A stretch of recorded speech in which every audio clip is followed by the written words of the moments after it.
ଯେମିତି ଏପଟେ କାଗଜ ଜଳିବ ସେପଟେ ପ୍ରଭାବ ପଡ଼ିବା ଆରମ୍ଭ ହୋଇଯିବ।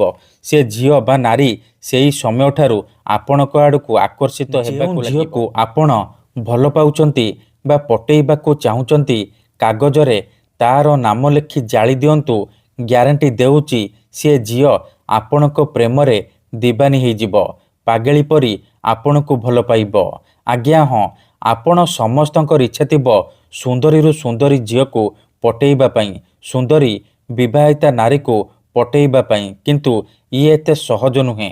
ଏଥିପାଇଁ ଆମର ତନ୍ତ୍ରଶାସ୍ତ୍ରରୁ ମୁଁ ଆଜି ଆପଣଙ୍କ ପାଇଁ ଏମିତି ଏକ ସହଜ ଘରୋଇ ବଶୀକରଣ ନେଇ ଆସିଛି, ଯାହାକୁ ଆପଣ କରିଦେଲେ କେଉଁ ବି କୁଆଁରୀ ଝିଅ ବା ବିବାହିତା ନାରୀକୁ ମୁହୂର୍ତ୍ତକ ଭିତରେ ପଟେଇ ପାରିବେ।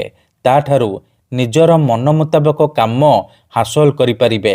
ଏହି ବଶୀକରଣ କରିବା ପାଇଁ ଆପଣଙ୍କୁ କୌଣସି ପ୍ରକାର ମନ୍ତ୍ରତନ୍ତ୍ର କରିବାକୁ ପଡ଼ିବନି କିମ୍ବା କିଛି ବି ପଇସା ଖର୍ଚ୍ଚ କରିବାକୁ ପଡ଼ିବନି।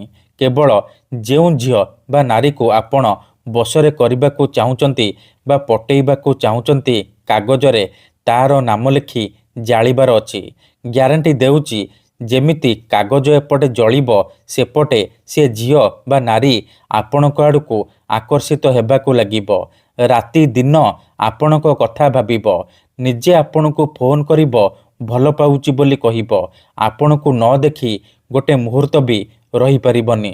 ନମସ୍କାର ଫ୍ରେଣ୍ଡସ୍, ଓଡ଼ିଆ ଫଣ୍ଡା ଚ୍ୟାନେଲକୁ ଆପଣମାନଙ୍କୁ ସ୍ୱାଗତ। ଆଜିର ଏହି ଭିଡ଼ିଓଟିରେ ମୁଁ ଆପଣଙ୍କୁ ଶିଖେଇବି ଆପଣ କିପରି ଘରେ ବସି ବସି ଝିଅ ପଟେଇ ପାରିବେ, ସୁନ୍ଦରୀ ଭାଉଜକୁ ପଟେଇ ପାରିବେ। ଏହି ବଶୀକରଣ ଏତେ ଶକ୍ତିଶାଳୀ କି ଏହାର ପ୍ରୟୋଗରେ ଆପଣ ବର୍ଷ ବର୍ଷ ଧରି ଭାଙ୍ଗି ଯାଇଥିବା ପୁରୁଣା ପ୍ରେମକୁ ଫେରାଇ ଆଣିପାରିବେ। ଶାଶୁ, ନଣନ୍ଦ, ଦିଅର, ଭାଉଜ କାହାକୁ ବି ନିଜ ବଶରେ କରି ତାଠାରୁ ନିଜର ମନ ମୁତାବକ କାମ ହାସଲ କରିପାରିବେ। ତେବେ ଏହି ବଶୀକରଣ କରିବା ସବୁଠାରୁ ସହଜ। ଏହାକୁ ଆପଣ କିପରି କରିବେ, କେମିତି କରିବେ ଜାଣିବା ପାଇଁ ଭିଡ଼ିଓଟିକୁ ପୁରା ଧ୍ୟାନ ସହିତ ଶେଷ ପର୍ଯ୍ୟନ୍ତ ଦେଖନ୍ତୁ। ଅଧାରୁ ଛାଡ଼ିକି ପଳେଇଲେ ଆପଣ କିଛି ବି ବୁଝିପାରିବେନି।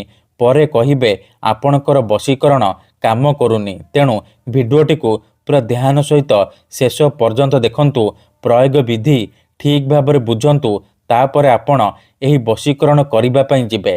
କାହିଁକି ନା ଏହି ବଶୀକରଣ ସାହାଯ୍ୟରେ ହଜାର ହଜାର ଲୋକମାନେ ଲାଭବାନ ହେଇଛନ୍ତି। ତେଣୁ ଯଦି ଆପଣ ଝିଅ ପଟେଇବାକୁ ଚାହୁଁଛନ୍ତି, ତେବେ ମୋ କଥା ମାନି କାଗଜରେ ତାର ନାମ ଲେଖି ଜାଳି ଦିଅନ୍ତୁ। ତାପରେ ଦେଖିବେ ଚମତ୍କାର। ତେବେ ଏହି ବଶୀକରଣ ବିଧିକୁ ଆପଣ କେବଳ ମଙ୍ଗଳବାର ଦିନ କରିବେ। ଦିନ 3ଟାରୁ ଦିନ 6ଟା ମଧ୍ୟରେ ଆପଣ ଏହି ବଶୀକରଣ କରିପାରିବେ। ପ୍ରଥମେ ଆପଣ କ'ଣ କରିବେ, ଖଣ୍ଡେ କାଗଜ ଆଣିବେ। ଦେଖନ୍ତୁ, ଧ୍ୟାନ ସହିତ ଦେଖନ୍ତୁ। କାଗଜରେ ପ୍ରଥମେ ଯେଉଁ ଝିଅ ବା ନାରୀକୁ ଆପଣ ବଶରେ କରିବାକୁ ଚାହୁଁଛନ୍ତି ତାର ନାମ ଲେଖିବେ। ନାମ ଲେଖି ସାରିବା ପରେ ତା ତଳେ ଆପଣ ଗୋଟିଏ ପ୍ଲସ୍ ଚିହ୍ନ କରିବେ, ଆଉ ତା ତଳେ ନିଜର ନାମ ଲେଖିବେ। ଦେଖନ୍ତୁ, ମୁଁ ଏଠି ଝିଅର ନାମ ଲେଖିଛି ମାମାଲି, ଆଉ ପୁଅର ନାମ ଲେଖିଛି ରାକେଶ। ଆପଣ ବି ଯେଉଁ ଝିଅକୁ ପଟେଇବାକୁ ଚାହୁଁଛନ୍ତି ତାର ନାମ ଲେଖିବେ, ତା ତଳେ ନିଜର ନାମ ଲେଖିବେ, ମଝିରେ ପ୍ଲସ୍ ଚିହ୍ନ କରିବେ। ଏତିକି କରିସାରିବା ପରେ ଆପଣ ଆଖି ବନ୍ଦ କରିକି 1ରୁ 2 ମିନିଟ୍ ସେଇ ଝିଅ ବା ନାରୀକୁ ମନେ ମନେ ଭାବିବେ। ତାର ମୁହଁକୁ ନିଜ ମନରେ ଭାବିବେ। ଭାବି ସାରିବା ପରେ ଆପଣ ତ୍ରିଂ ତ୍ରିଂ ତ୍ରିଂ, ତ୍ରିଂ ତ୍ରିଂ ତ୍ରିଂ, ତ୍ରିଂ ତ୍ରିଂ ତ୍ରିଂ, ଏହିପରି ଏହି 3ଟି ଶବ୍ଦକୁ ପଢ଼ି ଆପଣ କ'ଣ କରିବେ, ସାଙ୍ଗେ ସାଙ୍ଗେ କାଗଜ ଜାଳିଦେବେ। ଧ୍ୟାନ ସହିତ ଦେଖନ୍ତୁ। ଯେମିତି ଏପଟେ କାଗଜ ଜଳିବ ସେପଟେ ପ୍ରଭାବ ପଡ଼ିବା ଆରମ୍ଭ ହୋଇଯିବ। ସେ ଝିଅ ବା ନାରୀ ସେହି ସମୟଠାରୁ ଆପଣଙ୍କ ଆଡ଼କୁ ଆକର୍ଷିତ ହେବାକୁ ଲାଗିବ। ଆପଣଙ୍କ ପ୍ରେମରେ ଏମିତି ଦିବାନୀ ହେଇଯିବ କି ଆପଣଙ୍କୁ ନ ଦେଖି ଗୋଟେ ମୁହୂର୍ତ୍ତ ବି ରହିପାରିବନି।